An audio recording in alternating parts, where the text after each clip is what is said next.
In the 3rd century BC, the era of the warring states was drawing to a bloody close.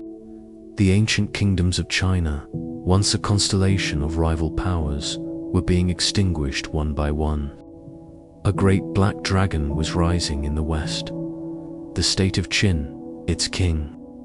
Ying Zheng was a man of terrifying ambition and brutal efficiency.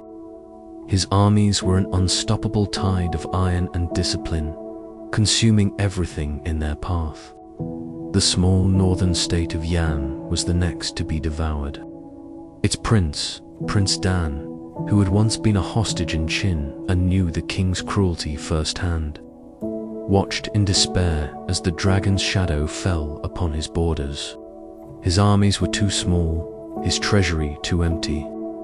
Conventional war was a path to certain annihilation. He needed a different kind of weapon. Trapped and with no hope of military victory, Prince Dan conceived the most desperate gambit in history. He could not defeat the armies of Qin, but perhaps a single, well-placed blade could topple its king. He proposed a mission of assassination, a dagger in the heart of the dragon. It was a suicide mission, a fool's errand.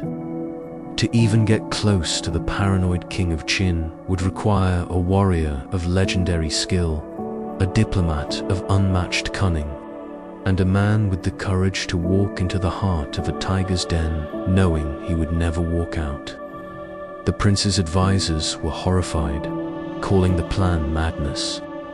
But Prince Dan was resolute. He put out a call, searching the land not for a general, but for a hero who was willing to trade his own life for a chance, however slim, at saving their kingdom. The call was answered by Jing Ke. He was not a famous general, but a wandering scholar and a master swordsman, a man known for his calm demeanor, his love of books, and his unshakable code of honor. He understood the mission for what it was, a certain death, but he also saw it as the only path left. He met with Prince Dan, who treated him not as a servant, but as a living god, a savior. Jing Ke was given the finest quarters, the best food, and treasures beyond counting. But the assassin was not swayed by luxury. He was moved by the prince's sincerity and the desperate plight of his people. After weeks of careful consideration, he made his vow. He knelt before the prince, his face calm and resolute. He would undertake the mission.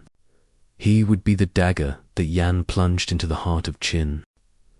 To be granted an audience with the king of Qin, an assassin needed a gift of immense value, a gift that would guarantee a private meeting. Jing Ke and the prince devised a two-part offering. The first was a map of Yan's most fertile territories, a token of pretended surrender. The second, and more important gift, was the head of a traitor.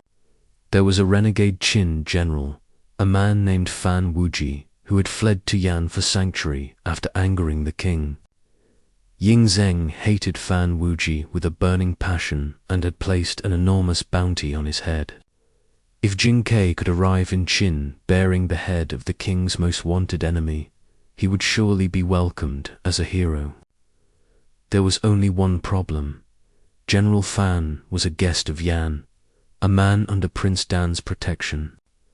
To kill him would be a profound breach of honor. Jing Ke went to General Fan and laid out the entire, desperate plan. He could not bring himself to murder an honorable man. But General Fan, upon hearing of the plot to kill his hated former king, did not react with fear. He reacted with a grim, heroic smile. He understood that his life, the life of a hunted refugee, was a small price to pay for a chance to save the kingdom that had sheltered him. "My head," the general declared, "is the key that will unlock the tyrant's door." Before Jing Ke could protest, General Fan drew his own sword and, in a final act of defiance and sacrifice, took his own life. Jing Ke looked upon the general's body, his heart filled with a terrible, profound respect.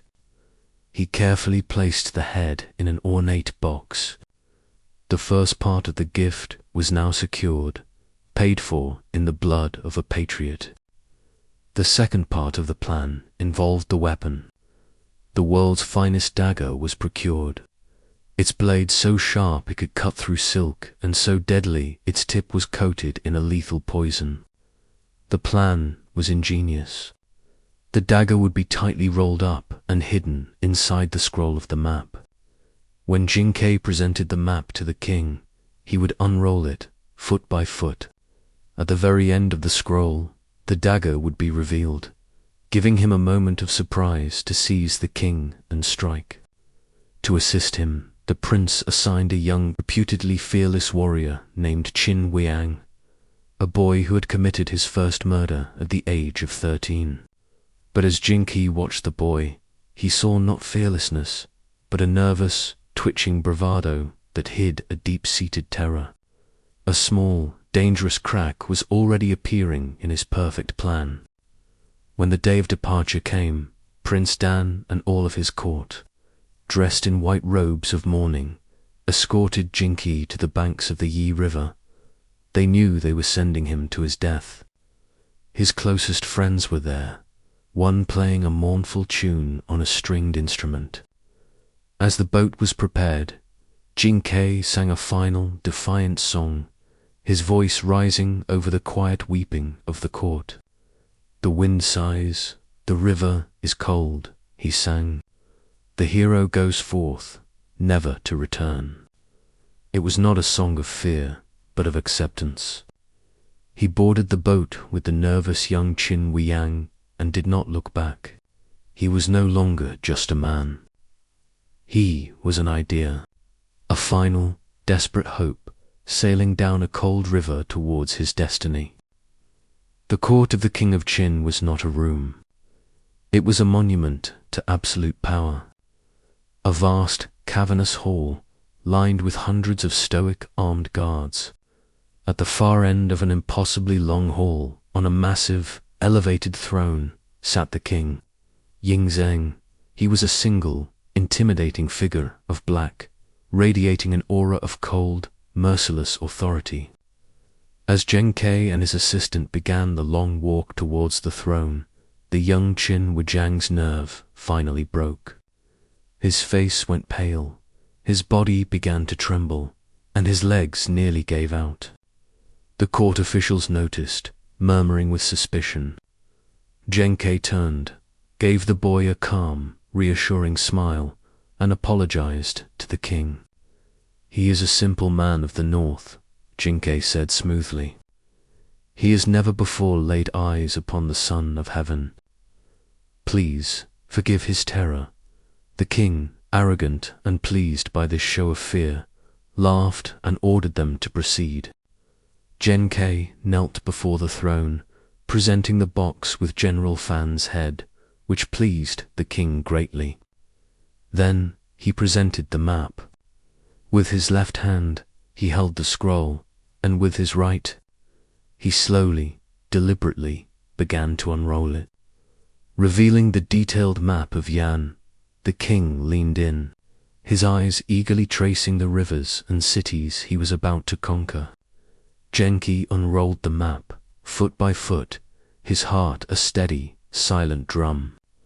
The tension in the hall was unbearable. He reached the end, the final foot of the scroll. There, nestled against the wood, was the gleaming, poisoned dagger. In a single, explosive movement, Jing Ke seized the dagger, grabbed the king's sleeve, and lunged. The king, shocked, tore his sleeve and scrambled away. Chaos erupted. Jing Ke pursued the king, who fled in terror, dodging behind the massive pillars of the throne room. The unarmed guards could only watch in horror, forbidden from approaching the throne without a direct order. The fate of China was now a desperate chase between an assassin and a king. The king, drawing his own long sword, managed to wound Jing Ke in the leg. Crippled, the assassin made one last, desperate throw with the dagger. It missed, striking a bronze pillar with a loud clang, surrounded by the now advancing guards. His mission a failure, Jing Ke leaned against the pillar and laughed. "I failed," he mocked the terrified king. "Only because I sought to take you alive, to force you to return the lands you have stolen." He was cut down, dying in a storm of blades. Ying Zheng, the king of Qin, survived.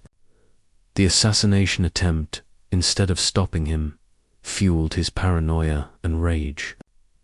He accelerated his conquests, and within a decade, he had unified all of China. Declaring himself Qin Shi Huang, the first emperor, Jing Ke had failed, but his name was never forgotten.